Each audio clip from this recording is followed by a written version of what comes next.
Falcon scheme కుంభకోణంపై దర్యాప్తు కొనసాగుతోంది. హైదరాబాద్లోని capital protection force private limited సంస్థ ఆస్తులను ఈడీ జప్తు చేసింది. పీఎంఎల్ఏ చట్టం కింద 18.14 కోట్ల విలువైన స్థిరాస్తులను అధికారులు సీజ్ చేశారు. అమర్దీప్ కుమార్ సహా ఇతరులపై చట్టపరమైన చర్యలు చేపట్టారు.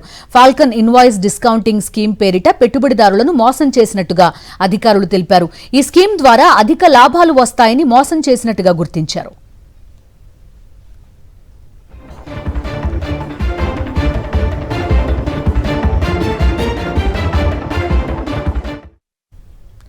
అమర్దీప్ కుమార్ సహా ఇతరులపై చట్టపరమైన చర్యలు చేపట్టారు.